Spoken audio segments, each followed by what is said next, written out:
There you go. I'll write it out. Okay, you got them both? Just I stopped Awesome. by the The one that's convenience ours store. is the first It's one. cold by the time I got here.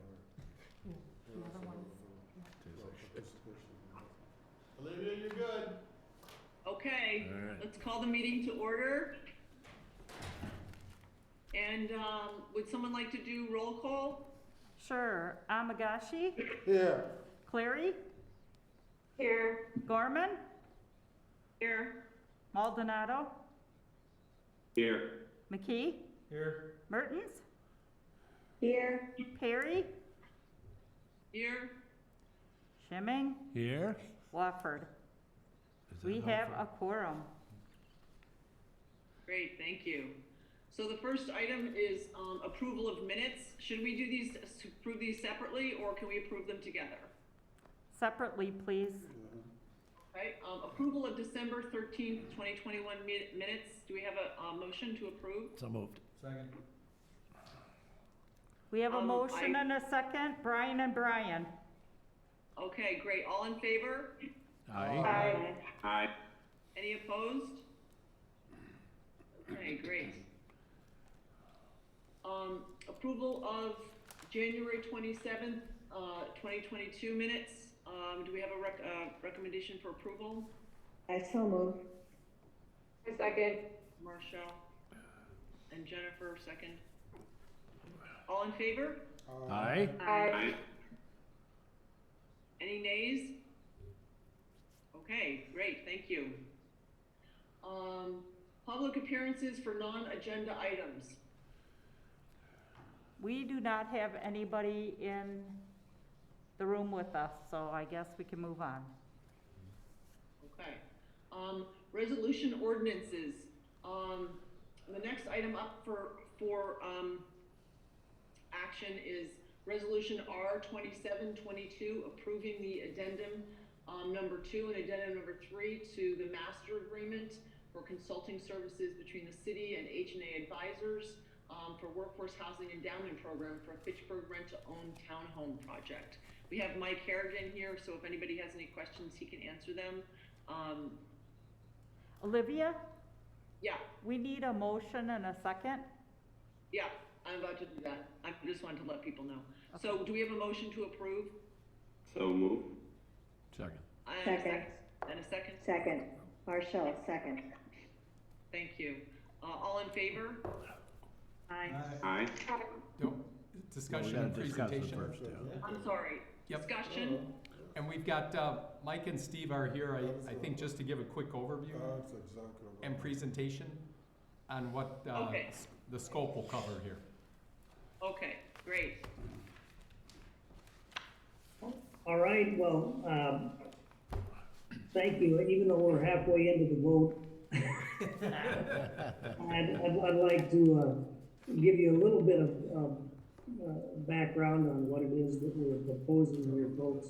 And, as you recall, we had, worked, with, this committee as well as the CETA and the council last year, and together, we developed a feasibility report for this type of workforce housing product. And as a result of that, we were asked to continue by submitting a proposal to work toward the implementation of this concept in Fitchburg. And so what you have before you is that proposal. And I just wanted to point out that the way that we've designed that is such that it's broken into work elements and segments that will help us not only logically work through it, but also to give the city an opportunity as we go to evaluate where we are and to get comfortable that we're still, that this project still is making sense. In other words, my point is that you have, the way it's designed, you have the opportunity, if it turns out from a feasibility perspective, because of the way the economy is shaking out, that you want to put it on hold, or you want to pause for any reason, you have the ability to do that, the way that we've set this up. We all know that, since we started the analysis, the costs have escalated, significantly, as have interest costs. And so, there's a little pre-meeting discussion about financing and feasibility, and that's really what this is all about, this concept. We still think that the concept is achievable, but given, you know, the movement as we go here, it makes it more of a challenge, and it may get to the point that it could stress it too much. Right now, it's just pushing back the point at which there would be a conversion to conventional financing for the product. We put together, I'm gonna flip to a screen share if I could, just so that we can walk through quickly a summary. And by the way, if at any point during this I'm going on too long, or if you have questions, let me know, we'll pause and take care of that. You can just talk into your mic. Hello, question? Yeah. Mike? Sure. Yeah. This is Godwin Amagashi. My question is a very simple question. Do you guys have any relationship with another entity doing the same kind of work? Have you done that for any other municipalities, sir? We have not.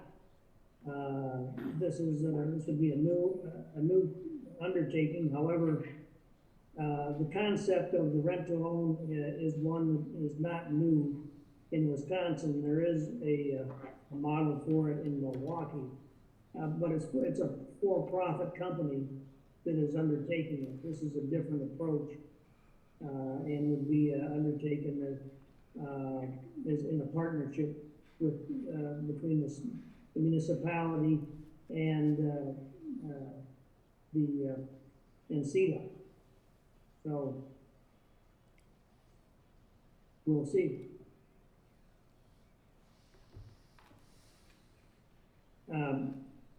What I wanted to do here is just kind of talk through the steps. And by the way, in your packet, I want to just mention that you have a copy of the detailed proposal. This is a summary, and the specific work product that would be generated for each one of these detailed steps is set forth on pages 26, 27, and 28 of your packet. So if you wanted to subsequently refer to that.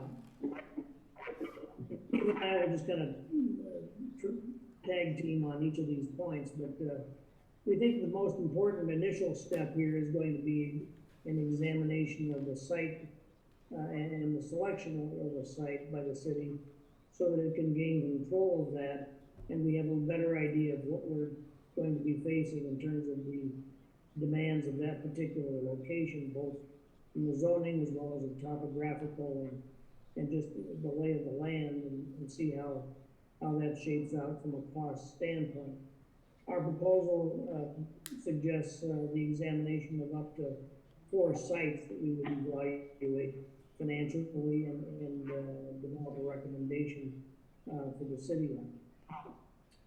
Steve? Yes, in terms of the addendum that you're seeing there, you'll note then that we've broken this down by hours, and then the amounts are estimated then based on those hours. In terms of the second step, as you recall in the survey, we had a series of recommendations from you that said these are various developer partners that might be out there that would have an interest in the project. This section is an attempt to follow up and have the city and probably input from the housing group here identify 10 of those. I think there was roughly 26 potential partners that could be identified in the survey, and we would follow up with them to find out what their interest is, and if there is an interest, determine how it would fit into the project and the extent of that interest. So that potentially could be an additional, in a sense, revenue source that could assist with the project. So we want to see if that's a possibility. Mike? On the development financing, this step will involve, further detailed discussions with, both, lenders and the city. In the initial report, we had preliminary discussions with three local banks, specifically Park Bank, Oak Bank, and Cross Plains State Bank. All three of them had expressed interest potentially in both construction and ultimately takeout financing for the project. But this is going to require some ongoing discussion and dialogue, and we see this as being a key component. The specifics of this will also include a determination of what portion of the tax increment dollars that we're going to be having available would be able to be dedicated to this project, and what portion of the city may wish instead to finance as part of the undertaking. And so we would be, as part of this, including the impact of options and decisions in the model in relationship to the interest cost associated with those choices. Steve? I have another question too, Mike. Just out of curiosity, how are you gonna work? Are you gonna work from time to time providing reports to Mike and the Economic Development Group? I mean, just give me a synopsis of what you Sure. plan to do. Yeah, no, thank you.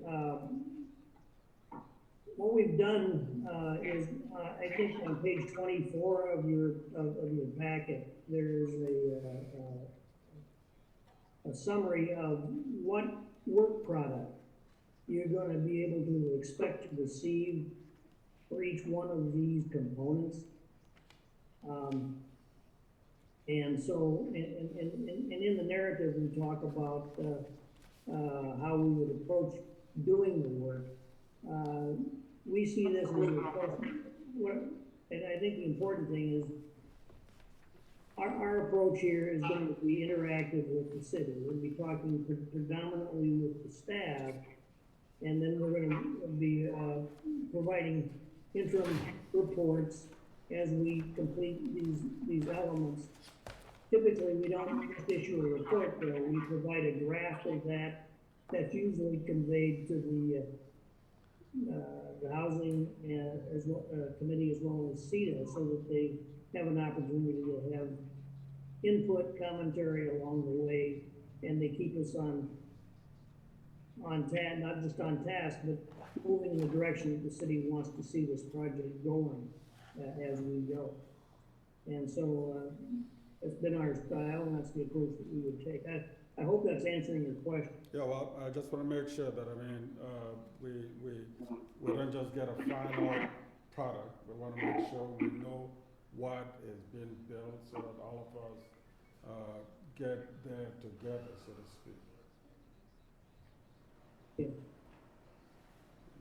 Yeah, that's really, I think that's really our goal in this process is it's a interactive process where we'll do these different areas, and we'll have feedback then back to the city, to the housing group for your thoughts.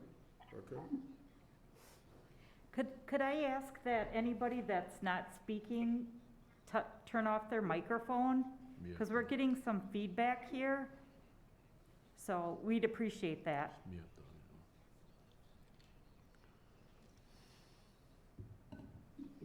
Steve, I think you I'll go on to the next one then, which is the builder and management company selection. And Mike and I have talked about this, and we think that selection should be done at about the same period of time, and that there's an interactive process between the two of them, because the management company is going to want to know what they're going to manage, but they've got helpful insight on design and elements of that make their job a lot easier and more efficient in terms of that process. So we've proposed that once we reach the point that we've updated the feasibility part of this, and we know that it makes some sense, is to draft an RFP, distribute that RFP, do the analysis on the responses, and bring that back with our recommendation for your review and consideration, and who should be selected.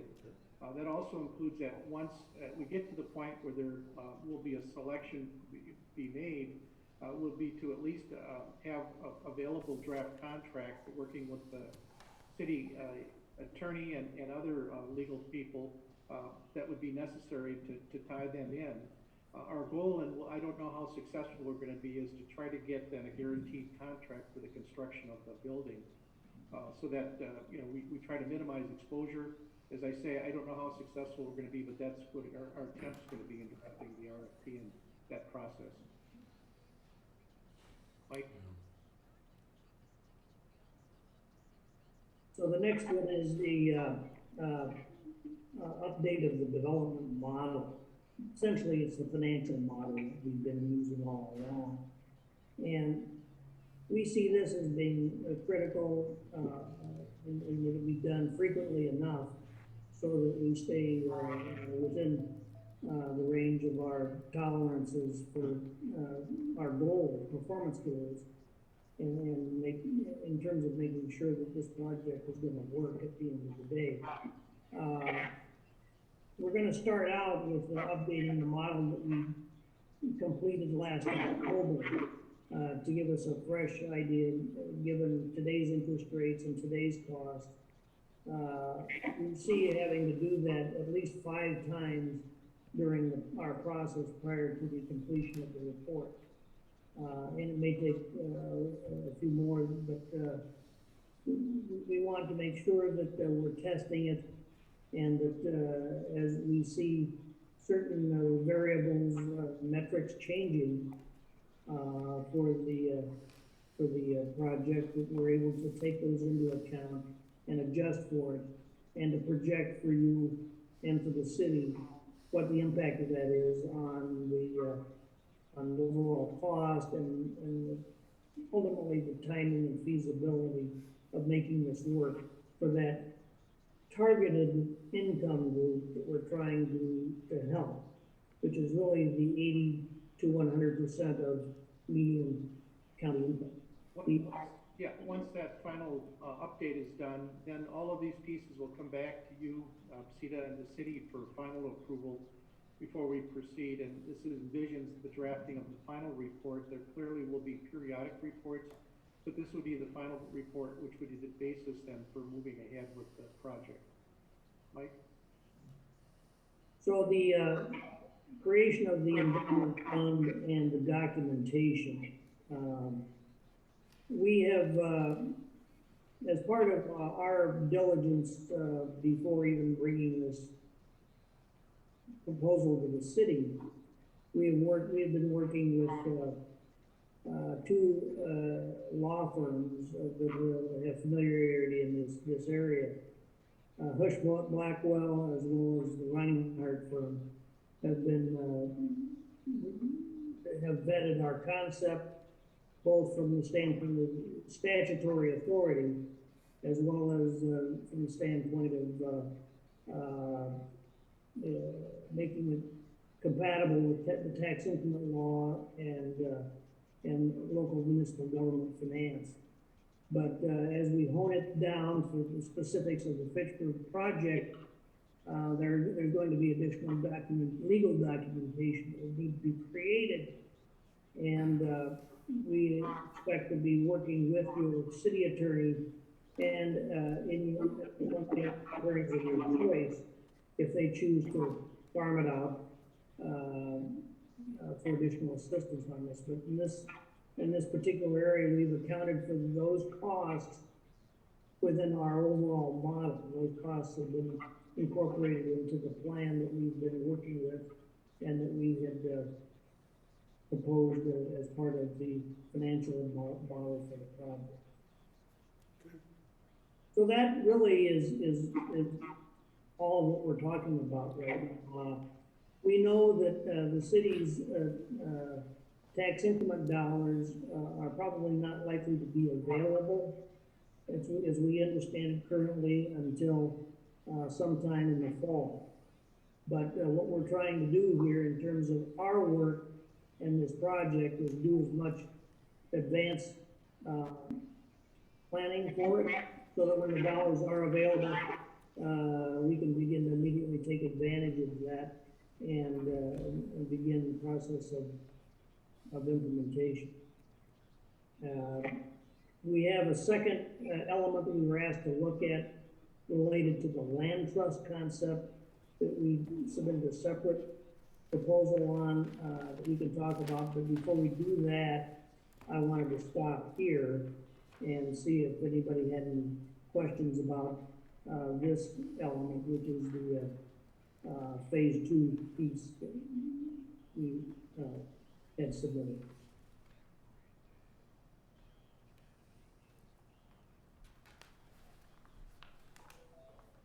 If there are no questions, we can certainly come back to them, but if there are no other questions, why don't we move on? The other thing that had come up, it wasn't actually approved as part of the feasibility plan, but it was raised by a couple of members of, I believe, CETA and maybe this committee as well, to have the opportunity to look at exploring the utilization of a land trust concept with this project to see if that would make sense, or if not, why not? What would be the obstacles to that, to making it work? And so we were asked to put together a proposal to examine that aspect of it, which we did. And in your packet on page 31, there's detail on this, but essentially what we would expect to do is to take a look at this within the context of interviews with people that have already achieved a good deal of experience with this type of a concept. Of course, in Dane County, it's the Madison Area Community Land Trust that certainly has that experience, and Steve, through his contacts in Minneapolis, has contacts with the organization Common Bond up there that has a fair amount of experience with this concept as well. And so we would be evaluating with them their experience and matching it up with this program. One of the things that we had expressed through, frankly, the bankers and the builders that we had talked to, there had been some concerns expressed about that, the limitations that would put on this program. And so we wanted to have further dialogue with bankers as well as appraisers, so that we would have an understanding of the effect of that on the evaluation of the product at the end of the day as well, and the ability to turn that over by the homeowner and the effect that would have. So this second element brings some of that, provides the opportunity for us to more fully explore the feasibility of utilization of land trust into this concept. Steve, you want to add to that? Yeah, Mike, you want to just flip the slide there? Gonna wrap up and talk. In addition then, in terms of this particular work task, there would be an impact then based on feedback on the financial model. We want to be able to make sure we understand that and know what the financial impact is of that. So we envisioning updating the financial model to be, after we've determined which modifications are necessary. We've gone on then to discuss preparing a feasibility report in terms of the analysis that we've come up with. And then, Mike, we would be presenting that feasibility report to the group to determine whether or not that element would be incorporated. I have a question, Godwin and Geshe here. Now, the first presentation you made to us with a cost of about $35,000 is the one in which you do a lot of the pro forma work and hopefully send a report to our economic development people. The new one that you're talking about with respect to land trust, is it contingent on that? Because assuming after we look at your report, and we feel this is something we don't want to go further with, what are we trying to do here? We're trying to sign on two requests, two financial requests, or one of them is contingent on the fact that we have approved the first one and can do the second one. Well, Mike, maybe you wanna address that. You wanna- I guess we put this together, this second piece together in response to the city's request. We certainly see the need to go through the first, report, but we could see, this piece could be done subsequent to the completion of that or in conjunction with that That's what I wanna as make we sure. get, as we work our way through that. I think there are a number of the steps in the first work effort that have to be done before we would get to this Okay, piece of it. thank you. And I think I wanna, that- sorry, I wanna make sure we had that understanding and it's in our records, Yeah. because after the first tranche, if we feel we're heading in the right direction, the second one comes up. I don't want us to sign two agreements right away without knowing whether the first one is gonna work for us and there's a second one that we're paying for. Thanks for your clarification, sir.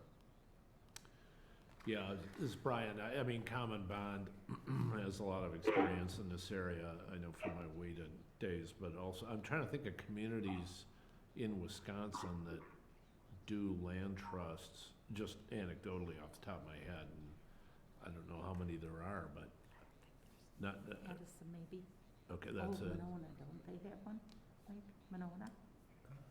I don't think I Is it- saw Monona's materials, but, they don't have a lot of extra land out there. Or maybe ask them, maybe they might know one or two. Yeah, I'm gonna, Okay. but you're right, Common Bond has got enormous experience there, and, yeah. Who do they know do land trust? Well, one of the contacts there will be Common Bond out of Minneapolis, and they have Okay. experience in a lot of things, but that certainly would be one of them. Okay. Any other questions?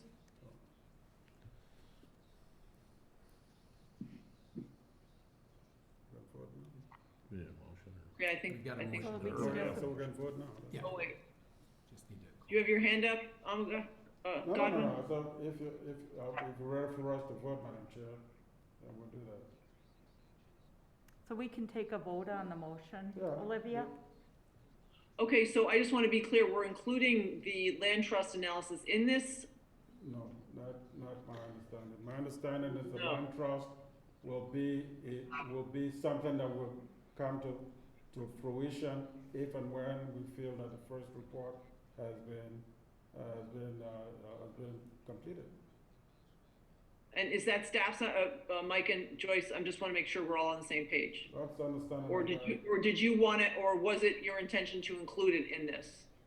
We had it, and as the resolution is written, you could go for both phases, or you could amend the resolution to take out the second from the bottom, be it further resolved at this point in time. Put a trigger in there or something. You know, Yeah. or amend the language to that, again, we do the first phase of the analysis, and then, based upon kind of a committee, recommendation or something, we could That's fine. consider the second. That's how I feel about it, yeah.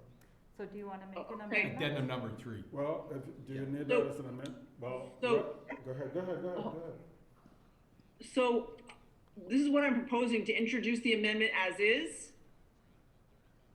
And then if, and if we have a vote to support it, then we move forward. If there's if we don't have a vote to support it and move forward, then we can amend it. I'm lost there. So you're recommending or suggesting to take a vote on the resolution as written with both phases included, both addendums? Correct. Okay. I mean, if there's So- a concern, you could also put a trigger in there too. Well, if So- there's a way to put a trigger, that's fine. It's important that if the first report comes up, if that's what we want, Yeah. then it's easy to go. I don't want to pay in advance without understanding what the first one did for us. So Olivia, My only, hold on a second, my only thought about that, I understand where you're coming from, Godwin. My only thought is that we don't know what a community land trust model could potentially do. So we might delay the process if we're going to come back and then have to go back out again. And I guess, you know, Madam we don't Chair, know how the community land trust model will play into the model until we see that. And it feels like it'd be nice to have a comparison. And I understand that if you'd like to separate it out, we can, but I just feel like I think there will be a delay, and it would be nice to see the, Madam Chair, you know, and we don't. Madam Chair, I think it's fair that it be done the way I'm recommending. First and foremost, H&A hasn't had an experience of doing something of this nature, so we are the guinea pigs. If and when this turns out to be very good, even before the end of that first phase, we can then say, sure, let's activate it. I don't want to, my gut feeling is that let's take one at a time. I mean, that the city is here, Mike is here, all of us are here. If we're headed in the right direction, an amendment to that effect is very simple. But I'd like to take it one step at a time. Now, if H&A had a long history, et cetera, we know exactly what they've done. Make no mistakes about it, for us and for them, this is a very new experience. so Olivia, what we need to do is we need to vote on the first motion. And if the motion goes down, then Godwin can make a friendly amendment to the motion, and we can take it from there. It'd have to be a separate motion. Okay, Yeah, so let's it do has that. to be Jennifer has a comment. Jennifer? Just asking for follow-up, if, for Mike and Steve, how likely do you believe that we're gonna have to go to the land trust model? The reason I'm even apprehensive of that in general is because there's not a lot of existing models in Madison-Dane County area. So if we're gonna explore that potential with there being so little evidence of that being a model that we would even pursue, is this something that I would even encourage that we explore as an option for us to go through, even if we were to do this research? So in your opinion, do you think this is a path that we would even likely take? Well, I know that there were individuals at the council and on committee that felt strongly that this might have some benefit to the community. In our conversations with some of the experts in the field, they recommended against it for a number of practical reasons. And so in our report, we pointed that out. Nevertheless, there was a desire to have, to offer this option to the decision makers so that this could be examined more carefully to see whether there was any benefit that could be achieved from it. Frankly, the way I would approach it, I mean, from a practical standpoint, the way that I think it makes some sense to pursue this, if this motion passes, to go forward, is to have us go through and work through the fundamental proposal to get that shaped up and get a good handle. Is this project feasible on its own, the way that we propose, the way without the land trust option? If it is not, then why do the land trust? I mean, why look at the land trust? Because that's probably going to add from our earlier work. That's going to make it potentially a little more challenging financially, we think. So I think we work through it, and then we'll report on that. If this motion passes, we would then pursue doing that remaining piece and fulfill the contract in that fashion, but, that's just the way I think about it. You guys maybe set us right as to what you wanna do. So I'm just gonna say, hold on, Marshall has a comment, Marshall. In my experience, land trusts only complicate things, and they're already complicated enough.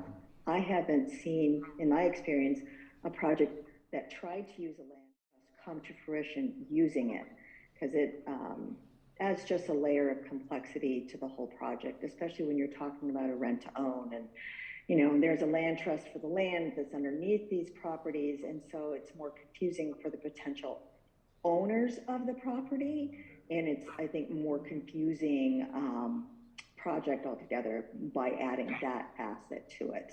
So, I mean, that's my 2 cents.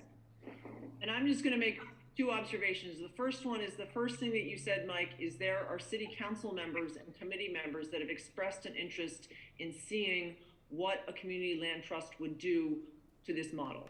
So there's the will of city council, elected officials, and committee members that have asked for this analysis. So that's just, we're just, that's just an observation that I'm making because you've been asked, you know, so if, you know, the model were to, you know, pencil out, you know, somewhat realistically, then what we're saying is that, I mean, what's the actual, you know, where do we have the trigger point where it says, okay, this is working realistically, let's not bother with the community land trust model, and then therefore we're not honoring the request of the city council people or committee members who've actually asked for this. Now, and the second observation I'm gonna make is that, you know, the Madison Area Community Land Trust does this work. It does add a layer of complexity, but what it also adds is increased affordability over time. And that's something that we don't know, that without a community land trust model, what kind of affordability we're gonna have over time with these units that are being invested with very precious public dollars. So that's just an observation, because I know there are a lot of ways to measure the success of a project. You know, long-term affordability in my mind is one of them. So I very strongly would like to encourage us to explore the community land trust model to see what it looks like, you know, in comparison to this to this model. However, what we're going to do right now, unless anybody has any more comments, is I'm going to introduce the resolution as is. Madam Chair. Additional comment first. Who has another comment? Oh, I Madam think Chair. Steve had his hand out. Steve? Yeah. Yeah, Steve? Just one quick comment. As Mike has indicated, we really are looking to you to give us guidance as to whether or not we do this. And if it isn't approved as a part of this resolution, at least it's there, but we're not gonna go ahead without the direction of the city to be able to complete this. We want you to know that that's our understanding, and it does put us in a position to do this if you want us to do it later on. And Madam Chair, Mike Z here. Yes. I would just add, you know, I think we need to get through the original model in the first place to see, does that model work from a private sector financing standpoint? And then at that point, the decision of do we want to proceed with addendum number 3 will be made by this committee, CETA, and council. So there will be input by those elected officials, and it was a very small number of people that requested that we look at the land trust model. We offered this as a courtesy just to take it through the process here, but there will be another decision point where they can decide based on the initial addendum 2 analysis, do we proceed with just a private sector market-based model, or do we also want to look at a land trust model at a later point in time? So that still is an option that's available. Okay, And I would so, motion to Why wouldn't we move. just amend the motion to Okay. take out the land trust rather than? Well, either that or say that contingent upon, you know, some kind of future action. Yeah, I'm not against so- looking at the land. so I trust, think what I'll do is I'll introduce well, I guess we already introduced the motion. We hadn't introduced, and then, so we need to vote on the motion, we need to vote on the motion as is, that we already introduced in the beginning, the full and complete motion. But we could amend it. I'll motion to move with initial. We have a motion and a second. We just need to take a vote on the original language that's in the resolution that you're acting upon. Right, So okay. that one says to do both. Unless there's a friendly So, amendment. we have a motion to approve the resolution as is. All in favor? Well, hang on a second. Aye. So if we, I'm sorry, if we wanna make that contingent, make the land use, or make the land trust thing, put a trigger in there and make it contingent, we can just do an amendment to Yep, do that a as part of friendly this amendment. motion. Whoever made Yes. the motion and And seconded. do it. If If they you can- make that motion, I second it. Okay, so I'm gonna make that motion, I second that motion. and then we have to have discussion on, if we have further discussion on that. That's it. It's a motion and first and second at the end. Okay, this so would we be have, on the we have a amendment. motion Actually- to, It's an Let's ju- amendment. with- Go ahead, go ahead. Go So, ahead, Joyce. so Joe made the motion, Marshall seconded the motion, but we have Brian Shimming who wants to make a friendly amendment to the motion. Take the floor, Brian. He did already. Yeah, so it's just to put a trigger in or put appropriate language in saying that the trust model will be examined. If we examine it, it would be triggered after the other work is I was- done. Okay. that's For it. Is that, Addendum I don't, That's the one I'm I not seconded. against the land trust thing, I just think we gotta That's do one the I other thing, seconded. Okay, okay, so now we have to take a vote on the amendment. a Amendment. friendly amendment. Yes, Is everyone clear what the friendly amendment is? yes. Oh, I am, sorry. It's the idea that if the model doesn't work, or isn't to our satisfaction, or there's still outstanding interest, then we will determine at that point whether or not to pursue the land trust model. Correct? correct. Okay, Yeah. so we need a motion to approve the friendly amendment, Brian did a motion, I Brian. seconded the motion. Yeah, so it's on and the floor. seconded, oh, okay, Michelle- okay. Michelle All in Crawford. favor? Aye. Aye. All opposed? Okay, motion with the friendly amendment passes. Well, the amendment passes, now we're back on the Now we main go. Now motion, we gotta vote on the motion. on the main motion, as amended. Oh, I'm sorry. We have to vote on the resolution as amended. Correct. Yes. Okay. All in favor of the resolution as amended? All opposed? And some of you are on mute, so please feel free to Raise your hand. unmute. They got raise their hands. You went too fast. Aye. Okay. Any opposed? Okay. Now the motion passes. Real records, that's good. Okay. Thanks, Mike and Steve, Thank for you. joining us today. Thank you. If you don't mind, I'd kind of like to hang around for just a minute, because the things on the rest of your agenda sound like something I could learn something from. So if that's something you wouldn't mind, I'll hang in for a little bit. Oh, It's sure. a public Yeah, you're always meeting. welcome to.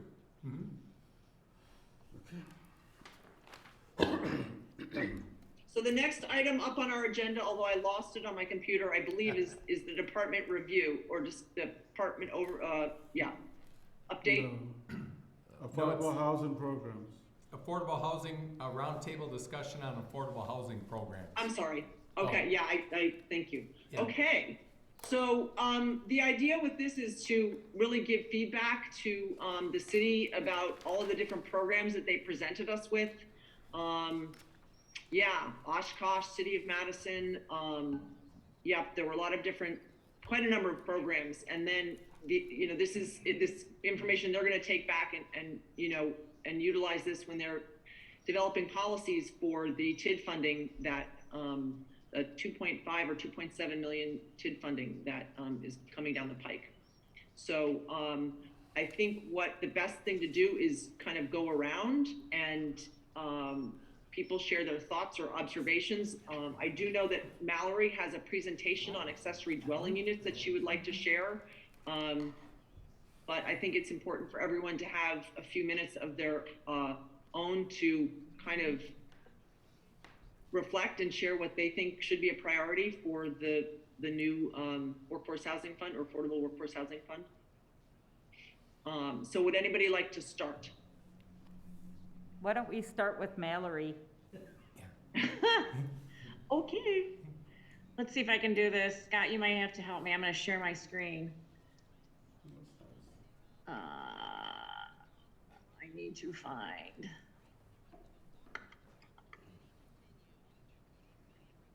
PowerPoint. Show all windows. That's what we want. There we go.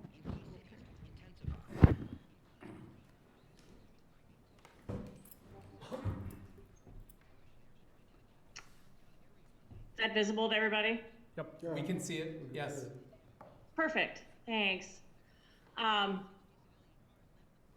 We had talked about accessory dwelling units in a prior meeting, and various jurisdictions are trying to promote them. And I thought it might be a good time to talk about them as one of the tools in the toolbox to facilitate the creation of more housing. I'm gonna try to, I don't know if I can move my little thumb print on the left, so you guys are gonna have to bear with me as I go through this. Obviously, we all know we're in the midst of a housing crisis. We have housing shortages across the country. So one of the things some jurisdictions are doing are promoting and trying to bring up to scale accessory dwelling units. And I've got some examples in the slides later on. But what Olivia was talking about, and I think California is one of those states that's the forerunners of promoting ADUs to, again, be one of the solutions to the problem that they're facing. Now, there was a housing study that was done by a private enterprise that I picked this information from. I thought this was interesting. So it's almost 9,000 ADUs in a 2-year period. And my question was, I didn't think that was a lot for the state of California, but you know, I don't know, maybe that is. And they looked at the preponderance of these units and whether they were in high or in low income areas. What I thought was really fascinating is that they looked at Los Angeles County, San Francisco, different jurisdictions, but they are across the board, which is encouraging. It's not just somebody who refinances, you know, takes the equity out, builds the ADU, you know, who has a preponderance of resources. I wanted to see how they were distributed across the board. I left the study that was done in here, and if you're interested, that's where this information came from. There is a lot of information in the state of California. All you have to do is Google it, and there's a preponderance of information. One of the things that I thought was really interesting is that the state passed legislation, not leaving this to the individual jurisdictions, but trying to promote ADUs on a statewide basis. Some of the things that they did, I thought were very important and good ideas. The only experience I have had with ADUs is my son has built 2 of them. I have heard a lot about the ADU permitting process as a result of this, and the application review period. One in Madison, one in Denver.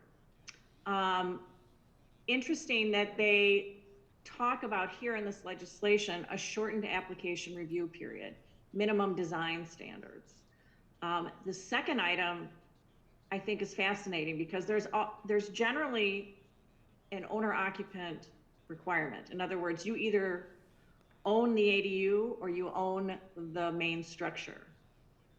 I believe what they tried to do here, and were successful because this law was passed, is they removed that. So because they have such a housing crisis, you know, they perceive that there will be people who will come in, build a rental unit, the main unit, and the ADU as a rental. And there's no owner-occupant requirement. Both Fitchburg, Madison, and Denver all have that owner-occupant requirement. the other thing was, homeowners associations may not perceive this to be, a positive for their particular area. They've stopped that with the legislation. So all this legislation actually passed. And they took their cues here from Portland and Vancouver, state of Washington. It'd be interesting to look to see what other legislation has been passed to promote ADU development. But we'll look at Fitchburg's ordinance a little bit to see what, how the language is and what is a requirement there. One of the bigger obstacles to this is financing. Whether it's to do it subsequent to the original purpose of the main dwelling unit or at the stage of the original purchase. Banks are not familiar with underwriting these types of projects. I don't think they're very frequent. I think Olivia was talking about, or whoever was talking about, one or two. I know my son did one in 2016 in Madison. I don't think they're very often done because of the financing constraints. Part of the problem is with Fannie and Freddie, which is responsible for a large majority of the mortgages, don't facilitate this. There is no ADU specific construction lending program. They have some very limited pilot programs, but they have some onerous requirements. I know, and I had been reading that Ben Carson was interested in approaching this particular issue and never had a chance to do that. I don't know if Marcia Fudge has even know that this is an issue to consider. But again, that is one of the obstacles, is the financing of these types of projects. And I just talked about this a minute ago. Homeowners generally are doing the ADUs in California subsequent to the original purchase. What I was hoping to find is that there was some ADU construction, and there probably is some, but I don't think there's a preponderance of it when the initial purchase is made. Because I think that if, we can see that as a model where the ADU is, that income stream is looked at by the lenders as a potential for the mortgage repayment, it would facilitate the construction of the home, the ADU. And I just don't think that there is, this is not done often enough. It's not brought up to scale. It's not generally perceived to be something that happens with a preponderance. There is a result of this. California has a slew of local programs to help with ADU construction. I only put a couple of them here. There's quite a few of them. There's some forgivable loan options, low interest loan options. There are private firms stepping in to fill this gap with some kind of inventive programs. The one that I mentioned here, although it seems to be very complex, is the lending program. The lender here would actually own the dwelling unit and then share the rental income, the rental stream, with the main unit owner. That seems to me way too complex, but it is indicative of the creativity that seems to be happening in California in order to promote this. Just to give you some idea of costs, and I have some real actual costs, but their costs surprisingly were very similar to what my son experienced. Average cost of an ADU in California, $167,000. Bay Area, significantly more. So let me show you just some examples. Here's an ADU in Denver, a 1-bedroom unit. You're limited as here, you were limited to the square footage as a percentage of the lower level. This was the cost. This was just completed. So I'm sorry. So we're- Same unit, I just wanted to show you what it could look like. So that single car garage feeds that ADU up above. The multiple car garage that goes with the house. You turn that around, the ADU owner has access to a common area, and this garage belongs to the homeowner. This is the second one my son did. This Brian, so was that unit, because there's different, obviously, there's different types of ADUs, there's, Sure. you know, detached, you know, a garage conversion. Was that a garage conversion or a new garage with an ADU? New construction, It was, okay. all new construction. Okay, Yeah, yeah. interesting, okay. Here's the interior, and there's the cost per square foot. It's more expensive. This is Denver. And the difference, you know, is I've got costs for another one, but I put it in terms of cost for today, so we inflated it a little bit. But your costs in Denver were a bit more. Here's just kind of give you a breakdown, you know, so the person who's doing this understands that, you know, you got your rental income, try to figure out what your return on your investment is. Here it was about 8%. What's interesting is this is almost the exact return on investment in this ADU. This is Madison. This was completed in 2016. This is a more simplified model. That's what the ADU looks like. I don't have any interior pictures, again, and above the garage. But if you look at the numbers, the return on investment's almost the same. I just found that was really interesting, and he didn't realize that either until we sat down and talked about it last night. But this was a tear down. There wasn't much of it. It wasn't worth saving. And so the rental house is in the front, the rental unit is in the back. There is an owner occupied requirement, but he just sold this, so he doesn't live here. This is what Fitchburg zoning ordinance looks like. It is not what I would describe as a true ADU ordinance. It's a dependency living arrangement. With an owner occupied requirement, there's no separate direct entrance. There's a doorway connecting the two dwelling units. So you can see this is really restrictive. I pulled subsection 9 out of a different area, but my impression after reading that is that you would have a parkland dedication fee. If you were building a house with an ADU, you would have one fee for both.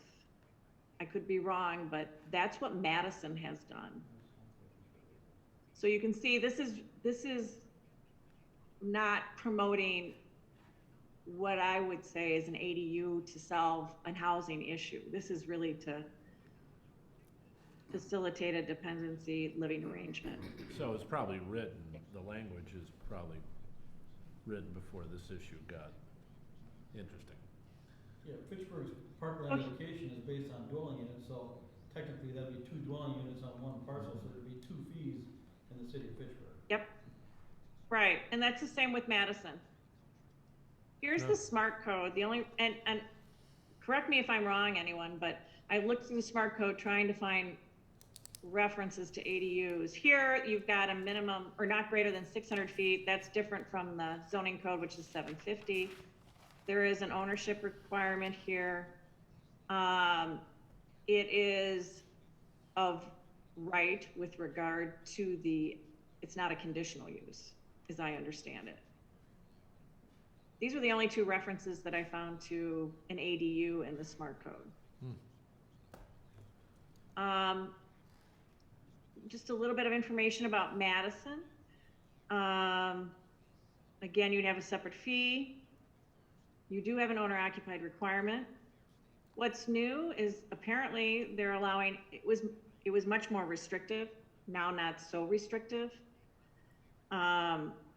before you had to go before the planning commission, a neighborhood commission.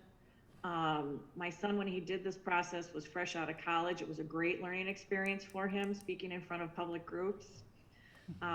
It was interesting. And here the entitlement process was long. Now they have said that it is shorter. So just some thoughts about if we're going to perhaps use ADUs as one of the tools in the toolbox to deal with our housing issue. Some thoughts about the park fee, a no owner occupied requirement, which is similar to what California did. Streamline the permitting process, a reasonable review process.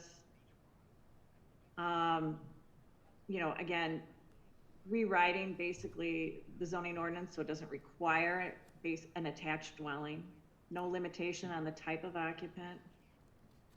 Marketing the ADUs, you know, so there's more public awareness of ADUs. Looking at creative financial options for ADUs on the local level, educating underwriters about them. And then on the national level, encouraging HUD to enable ADU-specific construction lending programs. Does anybody have any questions about any of this, or? So to use an example, how would this work? Somebody came in, we passed this ordinance, as it's lined out, how literally would it work? Well, we have to modify this, make it work. Yeah. Do you mean, I mean. what exactly do you mean? I'm Brian? sorry, what I meant was to lay out an example of how this literally might work if somebody wanted to do this. So if I'm a homeowner and I came to the city and I'm like, I Yeah. want to build an ADU, Yeah, according to Mallory's recommendations, I would not have a park fee dedication required. I wouldn't actually need to live at the house. right. The permitting, streamline permitting, how are you recommending to streamline the permitting? So I guess that would go more in conjunction with the review process. Do you need to go before a neighborhood commission as well as the planning commission? And Currently, actually, let's ask that question. Mike or Joyce, do you know that I guess you do you need to go through?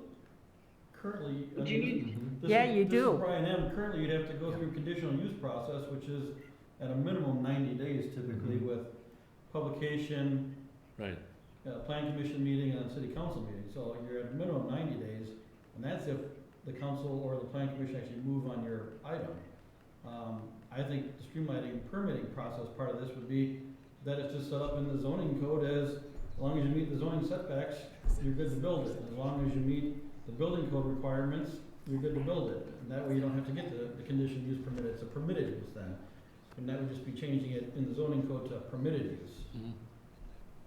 okay. And then in addition, Mallory's recommendations include proposing minimum design standards and freestanding units, and no connectivity requirements, and then no limitation on type of occupant. Right, that's all stuff that's in the zoning code. Right, So if you eliminate that stuff out of the zoning code, then you can make it work. interesting, okay. Brian, does that answer your Yeah, question? it does, I mean, I'm seeing and understand, I'm literally going to myself, somebody wanted to come in and do this? How would it happen, what's the timeline, you know? Yep. So the only thing that isn't in here, when it says streamlining permitting, reasonable review process, you can just translate that into making it a permitted use. Right, but it would work, if we did it today, it'd work as a conditional use. Today, it would have to be conditional use in a 90-day process minimum.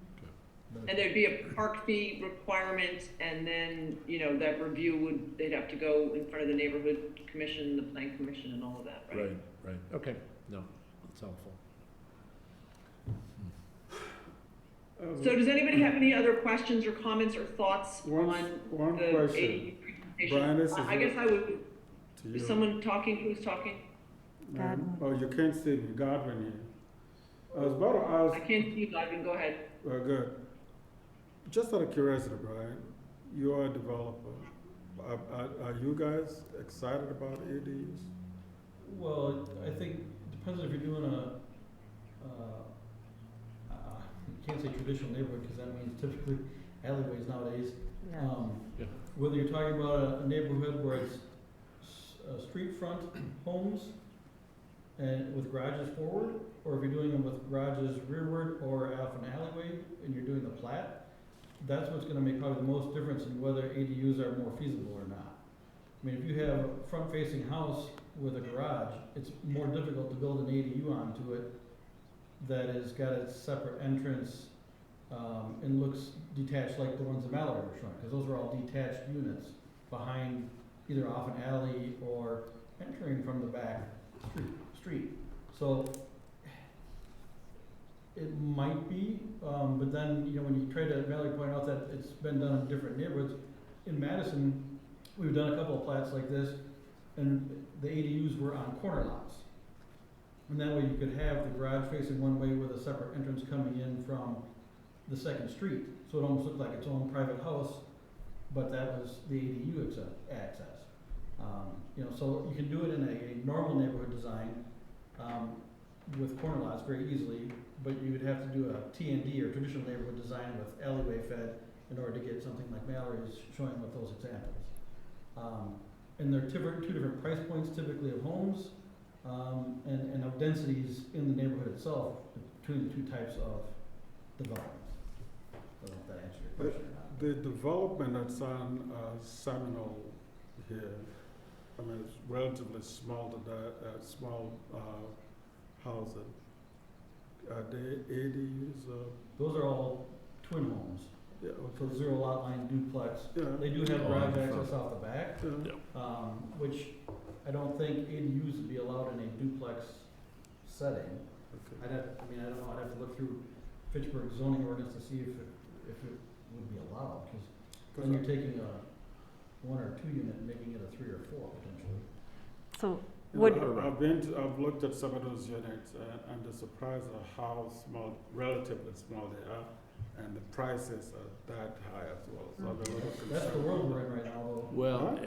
Yeah, that's the world we're in pricing wise. I mean, I know Mallory is using some numbers like Denver was $249 a square foot, but that's probably where we are now here in Madison. And that's for, you know, that, the building that she showed was nice finishes inside. I couldn't quite tell if the kitchen had granite or not, but that's typically what you're probably gonna see in most type yeah. It looks like granite from this picture, so. well, and the reason I was Yeah. thinking about the other issue is now, more in the last 18 to 24 months, like in a county like this, where you have a lot of people working from home, I would think that there's a work from home model of ADUs, especially with the housing costs as crazy as they are. You know, it may be a single person, or it may be, you know, who's not there yet, but they're working from home. I mean, I talked to somebody this morning at breakfast who was practically, you know, tethered to their office for years, and they've been in their office twice in a year, and they're working from home. So I'm thinking, you know, that might add something to this model, or it could anyway, I suppose.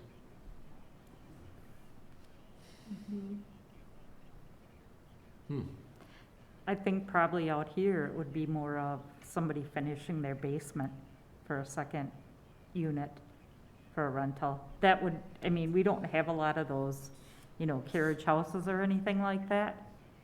So I think it would give people the option to do that, you know, like a mother-in-law suite in the basement, or, Over the, well, their garage, or, you know, or, right.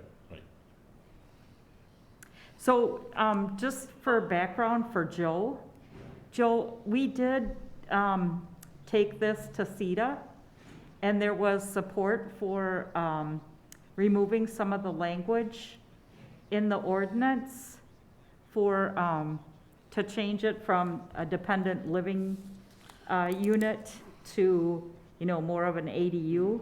However, it just kinda landed there, I guess is what I would wanna say.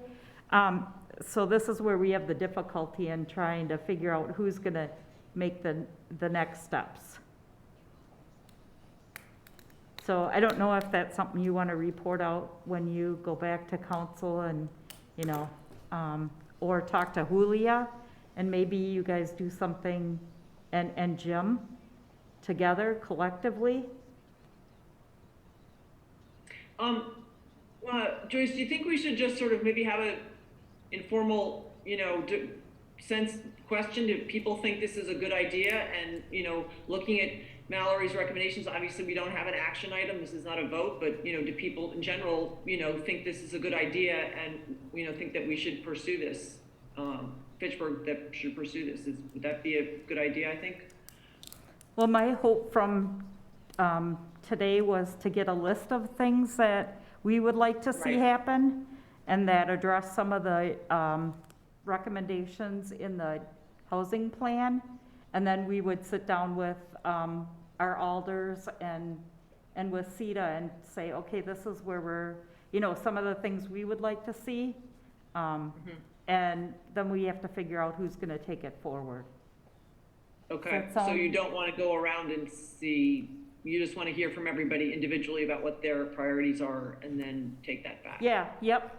I'd I'm like to not do that opposed. first. Pardon me, Joe? I'm not opposed. It's Thank not you. for- I'm not opposed to this recommendation. Okay, so who would like to talk about some of their priorities or the things that they've seen in the materials or ideas that they have for Like, the housing fund?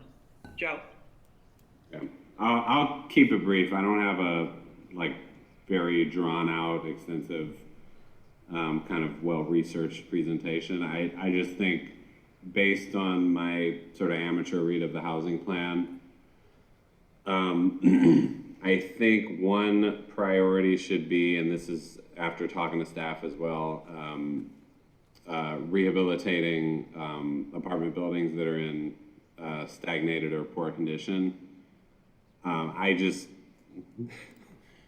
So I'm knocking doors right now, and just some of the apartments are just in really terrible condition, and it's not a terrible condition of the tenants, it's a just terrible condition of the units themselves, and I think we can put some of our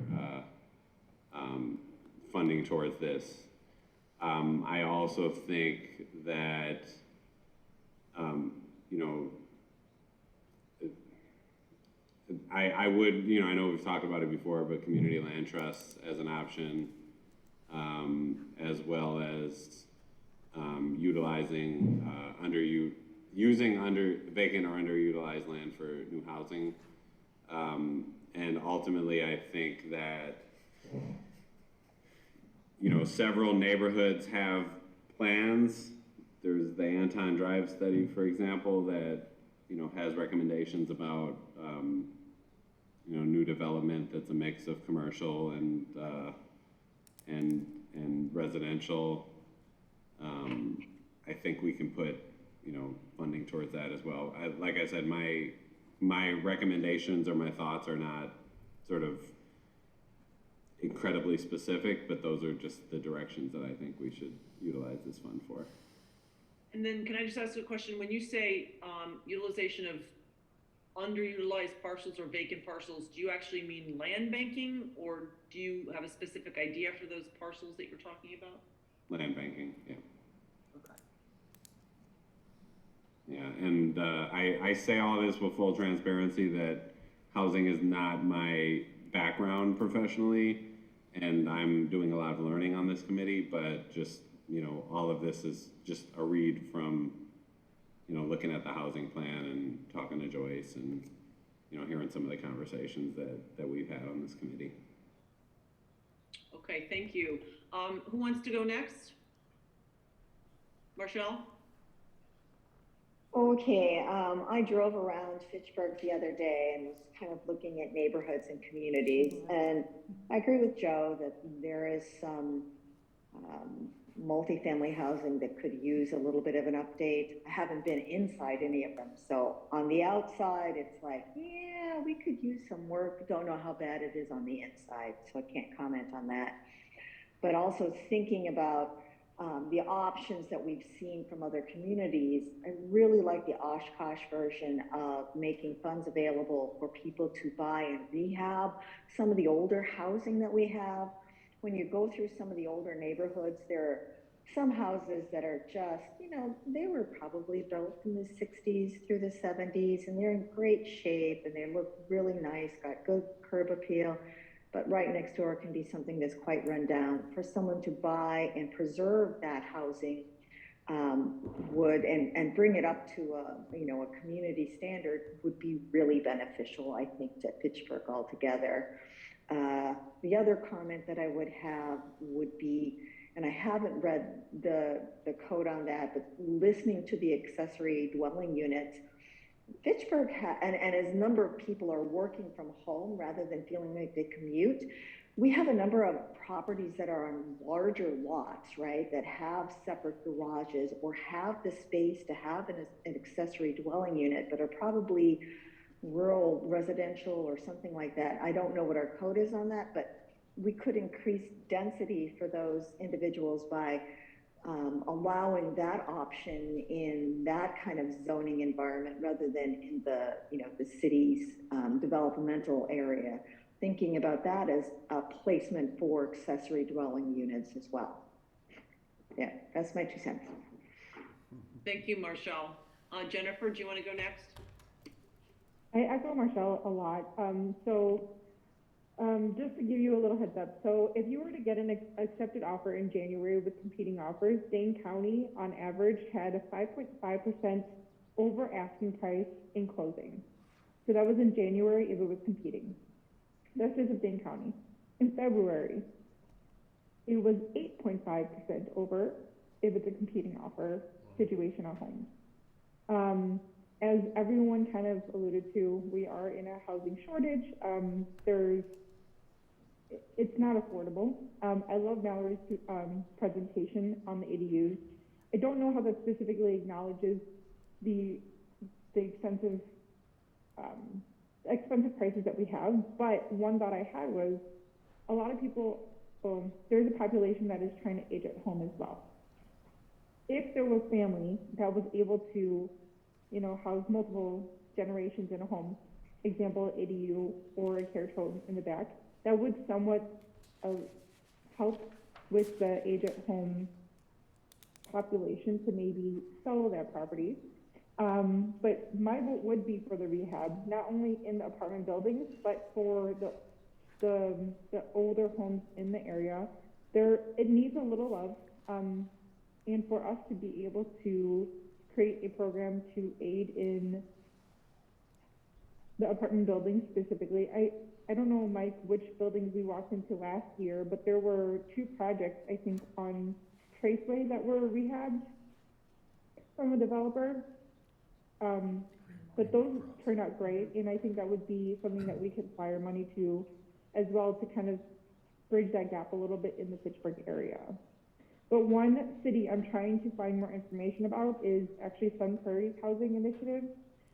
They have very similar income breakdowns as well as housing structures, so vacancy, apartment structures, multi-use properties. I'm curious to see how they have been tackling their housing shortage. They also have a lot of rural land that they just opened up to be able to build.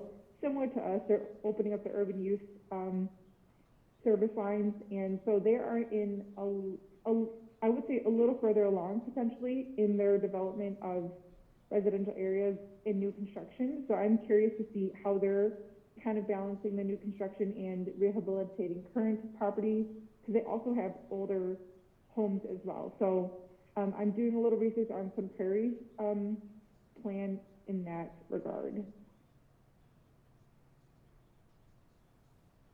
And Jennifer, those properties that we visited, they were off of Greenway Cross, I think on the north and south sides of Greenway Cross, that had been renovated by Banyan on the north side, and then we had worked with the Maple Lawn Apartments with Royal Capital on the south side some years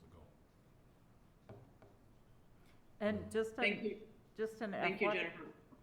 just an FYI, at the June meeting, we're gonna have, someone from our building inspection department come in, and they're gonna share with you some of their stories about some of the properties and kind of give us an overview. They've been, kind of doing a listing for us of some examples of what's out there.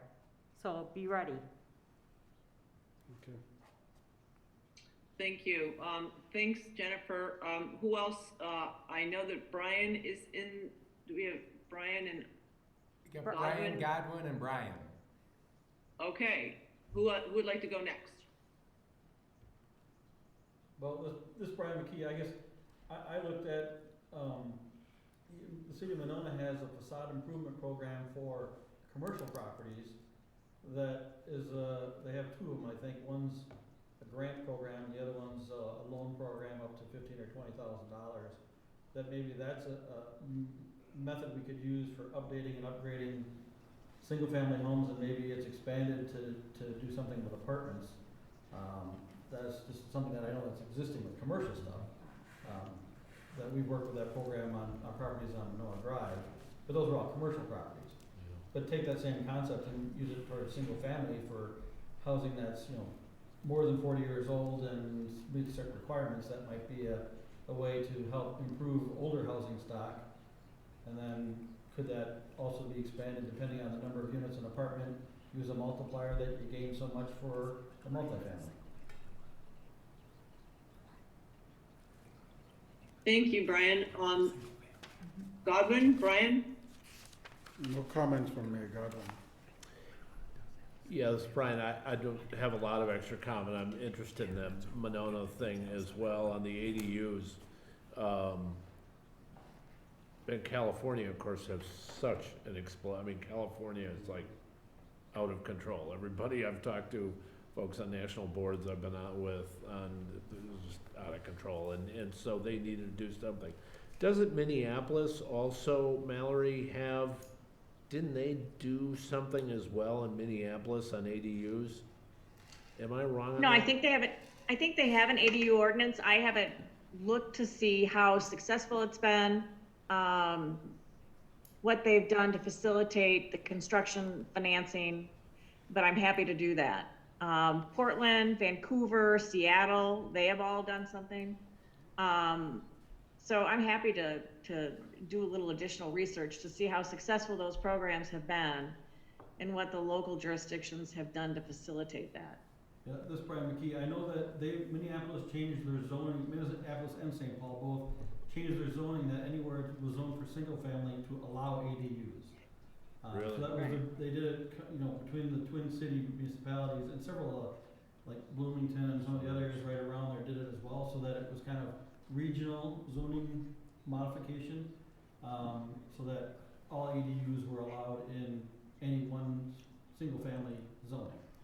Oh, okay. It's interesting, the one thing I always look back, when we talk about housing and cost of housing, all the areas that, Mallory researched that have been probably forced to go to ADUs, Vancouver, Seattle, the LA area. Portland. Yeah. Those are all areas that restricted residential development and basically created buffer rings around their municipality, not allowing them to grow. And now they've been forced to look at these ADU units versus if they would have allowed more development to progress outward and upward, they probably would have not had to look at these other programs. So whenever you restrict supply, you raise price. And that's exactly what happened in Portland and Seattle and Vancouver in particular, where they stopped growth. They didn't want to have that nasty word called sprawl. And so they just stopped growth 25 years ago and created these rings around the municipalities. And that's what caused the housing problems in those areas, and the reason they've had to look at these other types of programs. Not that we want to have that nasty word called sprawl. We all are very, think our staff here at Fitchburg does a great job with, zoning and platting and thinking out our growth. But we have a lot of land that we could grow in areas where the market wants to grow. And in the past, our planning department hasn't allowed that. Or I shouldn't say planning hasn't. Yeah. The city council hasn't allowed staff to investigate that. That's probably a better way to put it, because it's not staff's responsibility, it's the city council ultimately. And we're starting to see some concerns with that, with, you know, you have the O'Brien farm, which, you know, the city council wanted to have as farmland for, preservation of farmland, because it was the greatest farmland in Fitchburg, it was good quality soils. Well, by not allowing, you know, the O'Briens, who are, you know, up in age to get to that retirement point to where they could sell their land, it locked them out where they had no choice, but now it's a solar field. It's not gonna be developed for 50 years now. Right. And now there's also other plat areas contingent to that, and just south of the central part of Fitchburg where development is now, another 350 acres that might also be in that type of program where the farmers are tired of farming, nobody wants to buy it to farm, and they're looking at that solar option, where Fitchburg may end up stranding itself if it doesn't get out of its own way to get development going. That should Right. be in the It's a serious problem that is moving faster than I think the city is probably going to move in this case. Well, it And was, so I think we need to really make sure that the city council is aware that they need to push a little bit more aggressively for opening up development in different areas that maybe they hadn't considered in the past 10, 20 years, so that we can keep the price of land down, so that we can keep lot prices down, so then maybe we don't have to have the more expensive homes around, we can build some more reasonable housing stock. well, it was a mistake, or I think it was a mistake personally, an unintentional mistake in our original comp plan. Because it was, you could, the atmosphere got ice cold here. And I talked to folks when I was at WEDA and before that, who just wouldn't even think about Fitchburg. And so, you know, you don't want either extreme. And frankly, there's a reason a lot of folks move out here too. I mean, if they want to be in the city of Madison, they'd be there. You know, but, and I was interested in your comments, Jennifer, about the January and February numbers. What was that, 5.5% and 8.5%? I guess I'm not surprised by that, but I like the ADU issue, I think, and I think one thing we gotta think about ahead, and I brought it up before, and I don't even know how to think about it yet, but the fact of the matter is the way people work has so fundamentally changed in the last 18 to 24 months, and I don't think that's snapping back completely, right? I think we'd all agree that that's not gonna snap back completely. So you know, we gotta think about how to deal with that, and that's maybe an opportunity to deal with that. So, that's all I have to say about it. Yeah, and just Thank Brian you. Sorry, this is Brian McKee again. One of the other things that, just in cursory, I'm not as familiar with smart code, but I know that in smart code, when you do multifamily development, there is a percentage of office or retail requirement. And with today's new environment where people are not working from offices as much, it doesn't make smart code as attractive as it might have been thought to have been 10 or 15 years ago when it was implemented. So smart code might even need to be modified again now, based on the culture we live in with more people working from home and less people working in offices, that balance in smart code is even harder to make financially work in some models when you're required to have, you know, a minimum percent of office space as part of that smart code. And that's why I think that we could be on the front end of the, you know, if we do it right, we could be on the front end of this, cause that has hit like a big time. Yeah. But beyond any of our wildest dreams here at the table, that work from home or work from an alternate location thing, none of us would have guessed this 3 years ago, and here we are, and I'm not sure that rubber band is snapping back. Olivia? Yeah, It's Joyce. I just want to make a comment from our DCHI meeting. Yep. Ted was on there from Gorman, and my ears perked up when he mentioned that we really need to be putting more money towards owner occupancy and less towards the multifamily affordable housing. And so I think with our pilot program, we're actually really maybe a little cutting edge for what's out there. So I guess I'm pushing to see how this program will work, because I think we're onto something. thank you, Joyce. Godwin, are you okay? Or should I'm we, okay. I'm the last person, No. are you gonna speak, or I'm the last person to No, go? this is good, just listening to the experts talk, that's how I learn, so this is good. Brian McKay is a developer, he knows what he's talking about. The other guy ran WIDA, so the two experts around me, I'm full, that's good. Thank you. Great. So, the one thing that I would like to say, or what I'd like to offer, first of all, is that no matter what we do, I really feel strongly about there being a racial equity lens. There's a long history of housing discrimination in the United States, not just here locally, but I think it's really important that we try and make whatever we do to be intentionally more inclusive, and that people from the community, everybody from the community can benefit. So that would be my first thing, no matter what we're doing. Single family rehab, ADUs, you know, whatever it is that we choose to use the money for. The second thing I would like to say is, I guess the first priority I have would be rental rehab. I think, Mike, you mentioned it at our last meeting, the Belmar and King James neighborhoods, as well as the town of Madison, that's going to be part of the city of Fitchburg. I think you said 60% of that housing is going to, you know, is in serious need of rehab.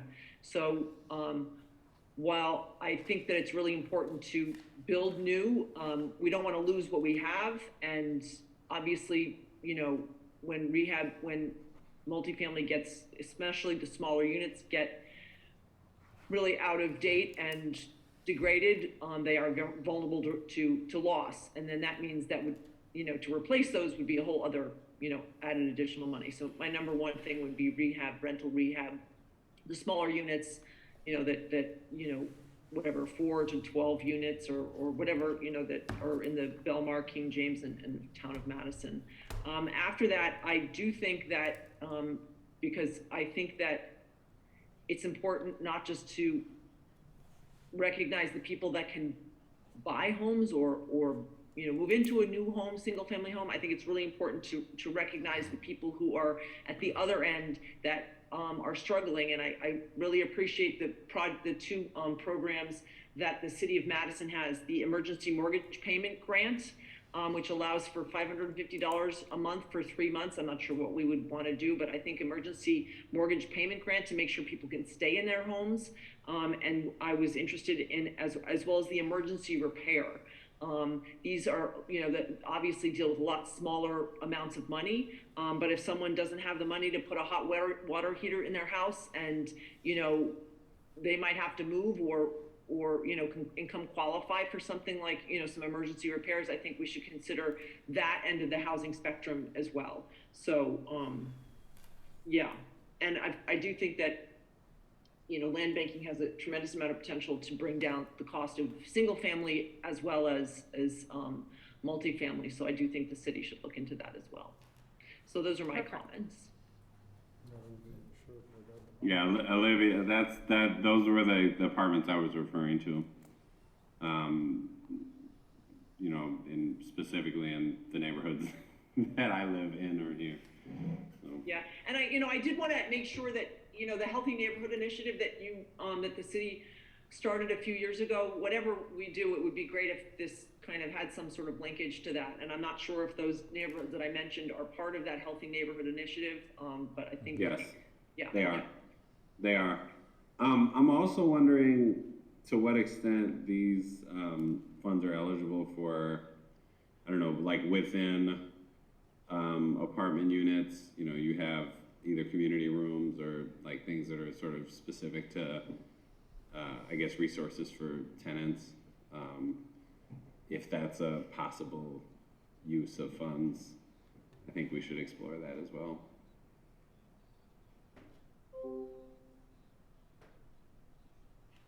Okay, do we have any other thoughts or comments on the funds for the TID closure, the new program? No, but thank you, everyone, for doing your homework. I really appreciate it. And if you think of something later on, please don't hesitate to reach out to Mike or myself. We're always interested in hearing what you have to say. So I guess, we're done with our roundtable. Okay, so the next thing on the agenda is the department update. I don't think we really have anything to update other than Joyce put together a summary that you had requested from the last meeting. We had kind of given an overview of the housing projects, both affordable and senior. And so we'll email out that, you just wanted to list on the number of units and everything. We'll send that out to you. Great, thank you. So do we have a motion to adjourn? Motion to adjourn. A second? All in favor? Aye. Opposed? Meeting is adjourned. Thank you so much, everybody. It was great to hear everyone's thoughts, and Mallory, thank you for your presentation, and everybody has comments and input. Godwin, you have your hand up. Do you have a question? No, I'm talking to the guys out here. That's fine. Just wanted to Okay. say. The meeting is adjourned, so that's I just wanted to say thanks, everybody, for your patience, and thanks to Fact TV for being able to adjust the technology here to allow us to Is meet this on or off? on the other meeting room. Mailer